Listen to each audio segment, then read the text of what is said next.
একদিন, ২ দিন, ১ মাস, ২ মাস কিংবা বছর নয়, দেখতে দেখতে যুগ পেরিয়ে ১৬টি বছর পরিবার পরিজন ছাড়াই কেটে গেছে। জগৎ সংসার কি সেটি হয়তোবা ভুলে গেছেন তিনি, কারণ জেলের অন্ধকারেই কেটে গেছে এই ১৬টি বছর। বাবা মা, ভাই বোন, এমনকি স্ত্রী সন্তানদেরও একটু স্পর্শ করতে পারেননি। দীর্ঘ ১৬ বছর পর যেন আরেকটি জীবন ফিরে পেয়েছেন তৎকালীন বিডিআর জওয়ান সোলাইমান মিয়া। বাড়ি ফিরেই ছোটবেলার সেই খোকার মতোই মাকে চিৎকার করে ডাকতে থাকেন। বৃদ্ধা মা কাছে আসতেই জড়িয়ে ধরে ডুকরে কেঁদে ওঠেন ৬৪ বছর বয়সী সোলাইমান মিয়া। ছেলেকে কাছে পেয়ে অঝরে কাঁদতে থাকেন মাও। চোখ মুখ নেড়ে আদর করে দেন খোকাকে। State University of Bangladesh. Admission going on. Please confirm your seat for spring 2025. রাস্তা ঘুরছি, আমি জীবনে রাস্তা বেরিয়েছি না। আমি রাস্তা ঘুরছি আর কাঁদছি।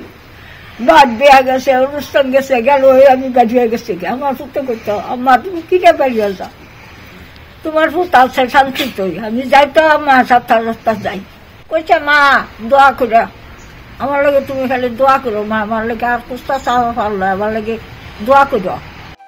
বিডিআর জওয়ান বাড়ি ফিরে মাকে জড়িয়ে ধরতে পারলেও বুকে নেয়ার সৌভাগ্য হয়নি বাবাকে, কারণ তার জেলে থাকার মাঝেই পৃথিবী থেকে বিদায় নিয়েছেন বাবা। প্রাণপ্রিয় জন্মদাতার মৃত্যুর খবরটুকুও পাননি সময় মতো। বাবা মারা যাওয়ার ১.৫ মাস পর পান মৃত্যুর খবর। বাবাকে চোখের শেষ দেখার আক্ষেপ কুরে কুরে খাচ্ছে সোলাইমানকে। শুধু বাবা নয়, এই ১৬ বছরে আপন চাচা মামা সহ হারিয়েছেন ১০ জন স্বজনকে। আল্লাহ তাআলার রহমত, অশেষ রহমত যে আমি আমার মায়ের কাছে ফিরে আসতে পেরেছি।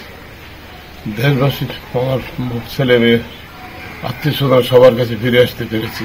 ৩ চাচা হারাইছি, মামা হারাইছি, মামি হারাইছি, ভাই হারাইছি, বোন জামাই হারাইছি, অগণিত আত্মীয় স্বজন আমি হারাইছি। আমার বন্দি দশা থাকা অবস্থা তারা জানায়ও নাই।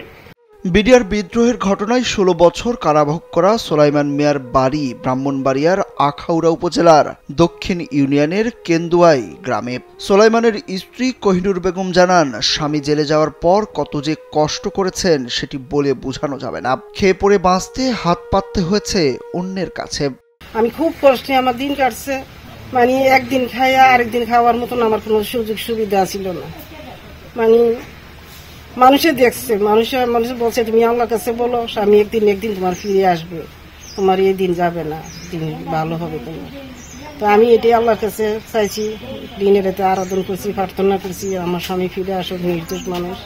সোলাইমান মিয়ার দাবি সরকার যেন প্রাপ্যটা বুঝিয়ে দেন, কারণ পরিকল্পনা ছিল চাকরি শেষে পেনশনের টাকায় কিছু করবেন, কিন্তু তার আগেই জীবনে নেমে আসে অন্ধকার। এখন চলার মতো অবস্থা নেই, তাই সরকারের সুদৃষ্টি কামনা করেছেন তিনি। সুরুজ আহমেদ, কালবেলা।